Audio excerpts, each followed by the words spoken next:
Is your insulin sensitivity more important than your HbA1c? Hi, my name's Paul Coker. I've been living with type 1 diabetes for 45 years, and I love the science of diabetes, especially when that science translates into real actions that I can take that make my diabetes easier to live with. And I love the science so much that I went back to university and I picked up a master's degree in diabetes practice. So what? Why should you care? Well, I want to use my experience and my knowledge to help you to build more strategies for your diabetes management toolkit that will make your diabetes easier to manage, easier to live with, and improve your quality of life without ever restricting the amount of carbohydrates that you eat. Sounds like a bold claim, and to do that, firstly, we need to talk about your insulin sensitivity. Here's what we're going to cover in the next 9 minutes or so. Why your insulin sensitivity is really important to your diabetes management, your overall health, and your quality of life, and how it may even help to reduce your risk of complications. If you watch to the end of this video, I will share with you a tool that you can use to calculate your insulin sensitivity. This is for adults with type 1 diabetes, although the tool and the knowledge is equally applicable in type 2 diabetes. First, a couple of disclaimers.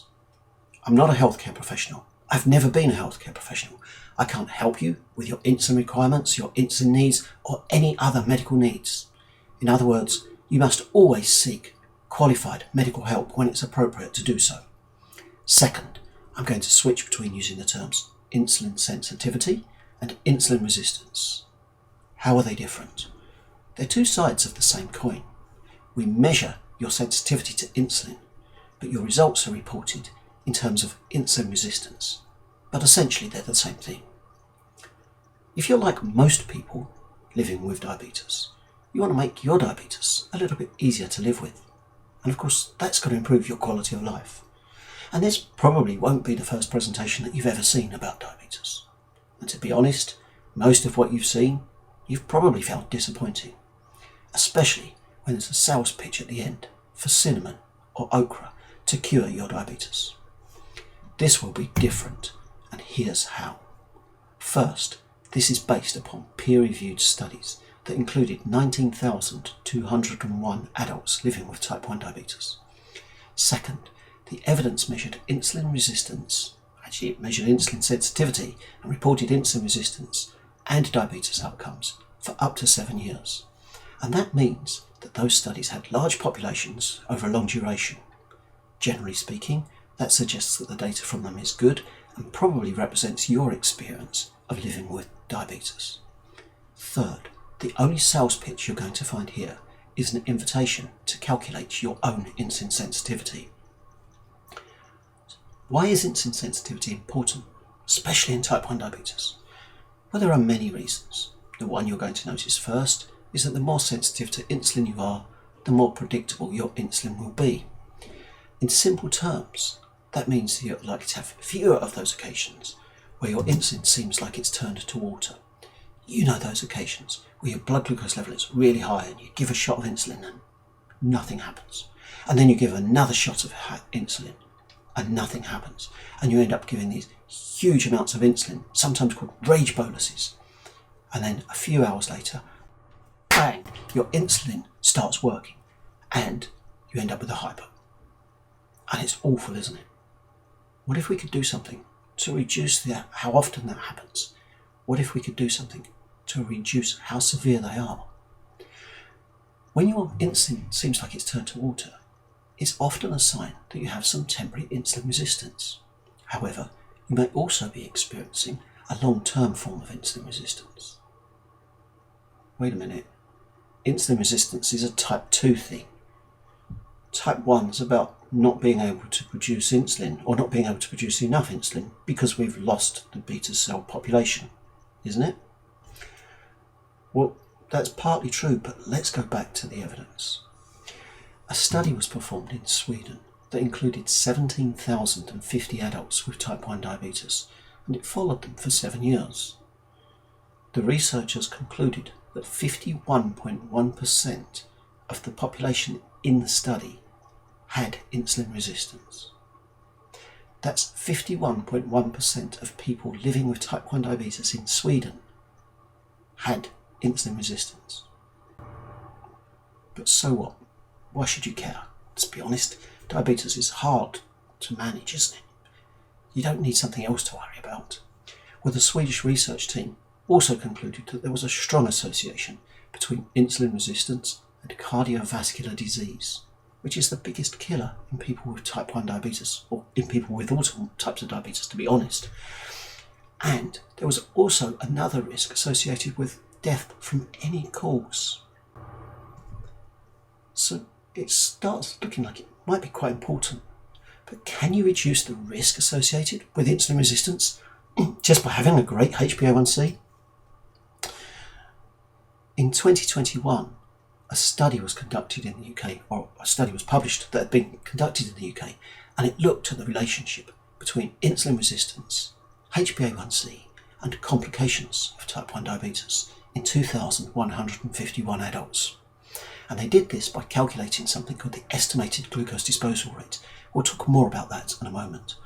The higher your estimated glucose disposal rate is, the more insulin sensitive you are. The lower, the more insulin resistant you are. And the research, I'm going to quote now, and the researchers found individuals with the highest estimated glucose disposal rate category had the lowest complication rates, regardless of HbA1c levels, indicating that HbA1c is not the sole predictor of microvascular and macrovascular complications in people with type 1 diabetes. The highest complication rate was demonstrated in those with low estimated glucose rate and higher HbA1c. We also analysed the association between components of estimated glucose disposal rate and complications, with results demonstrating that estimated glucose disposal rate as a whole shows the strongest association with complications. Wow. In other words, managing your HbA1c is really important. But on its own, it doesn't appear to be enough to reduce and mitigate your risks of complications of your diabetes. Can improving your insulin sensitivity improve your overall health and your quality of life? It's a good question. The people I work with typically improve their insulin sensitivity, and that results in improvements in HbA1c, lower blood pressure, and lower cholesterol. But even more importantly, as their insulin sensitivity improves, their insulin becomes more predictable, meaning fewer rage shots of insulin, rage boluses, fewer hypos, more time in range.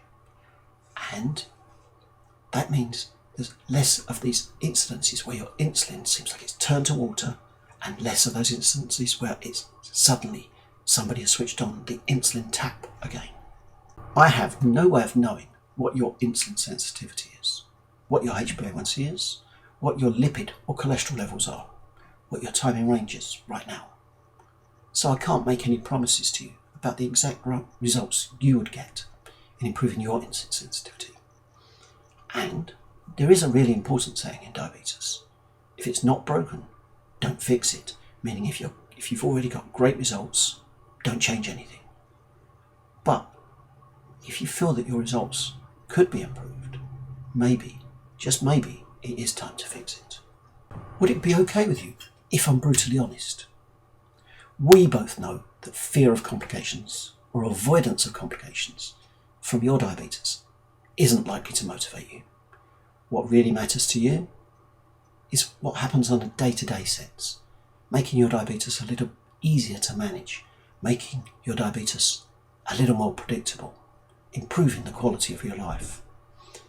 If that also results in a risk reduction for complications of your diabetes, that's a win-win scenario. And in the next video, we're going to talk about what you can do to improve your insulin sensitivity. But I'm getting ahead of myself. The big question is, how do you measure your insulin sensitivity? The best tool for measuring insulin sensitivity is a complicated lab procedure called the euglycemic insulin clamp test.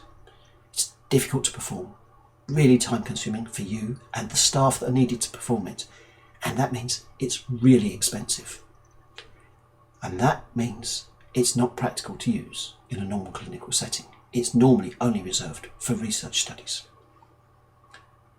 The good news is that there is a simple calculation that can be performed called the estimated glucose disposal rate.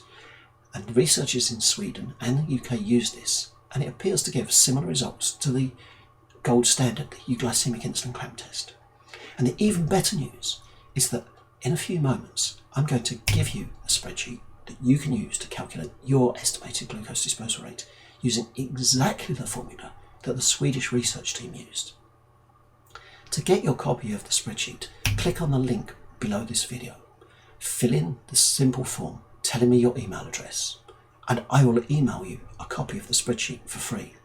I promise, I'm not going to spam you, I'm not going to share your details with anybody else, I just want to help you. You may be wondering what you could do to improve your insulin sensitivity. That's a great question. I will be covering that topic in the next video. In case you're wondering, it doesn't mean that you've got to restrict the amount of carbohydrates that you're eating, as I promised earlier. Honestly, this is all based on science and evidence, and my experiences too. Click on the link below this video to get your free spreadsheet now. Thank you for your time today, and I look forward to seeing you on the next video.